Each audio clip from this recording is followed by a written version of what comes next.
Well, not so simple, is it? We just have two weights. We have 3 neurons. We have a single hidden neuron. And already depth has pretty interesting effects when it comes to the loss landscape. Let's take a second to step through some of the things that you might have noticed. So first of all, remember the red values mean that the loss is higher. The arrows are pointing in the direction that gradient descent would take a step in at each point. Blue means the loss is very low, and these white to gray trajectories are the trajectories of gradient descent that start from different points. So they start at the blue points and they flow to these red pluses. Now, because we have a linear chain that's computing W1 times W2, we're going to try to, when you learn some target function, what you're going to need to do is set the product of those two weights equal to a constant. And that defines a hyperbola. And so that's why we see this structure of these hyperbola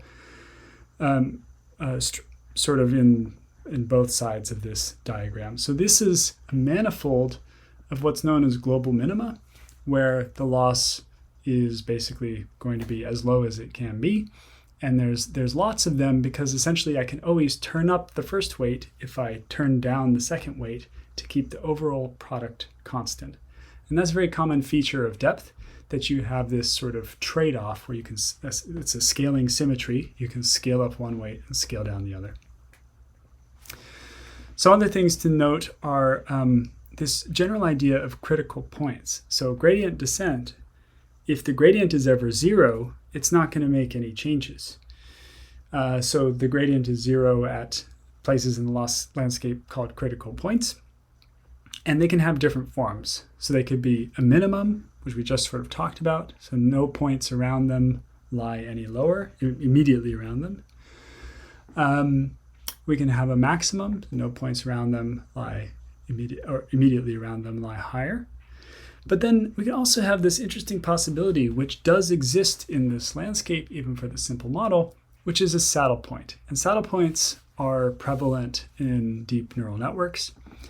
And here, it's actually right here at the origin. So this initial point here, or this trajectory, which you see coming down to sort of stop at this point here, it's called a saddle point because it has sort of upward curvature in one direction and downward curvature in another direction, just like a saddle would.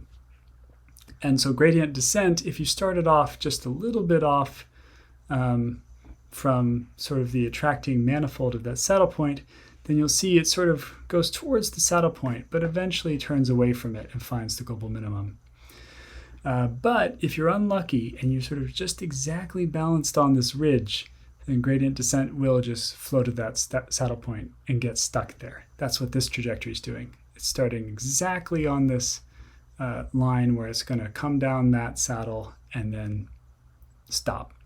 Any small amount of noise would kick you off, but that's the idea behind a saddle point. Now, you can say these things abstractly, but it's always important to relate it back to what it actually is in the neural network. So where is the saddle point? Well, it's when both of the weights are equal to 0. And that idea generalizes. If you initialize the weights of a deep network to exactly 0 in a lot of standard architectures, gradient descent will not make any progress because it turns out that's a saddle point. And this is why you'll pretty much universally see people use symmetry breaking initializations that add a bit of randomness. So if you imagine just adding a bit of randomness here, instead of starting with exactly 0, then at least you won't be right at the saddle point, and usually training will proceed relatively quickly.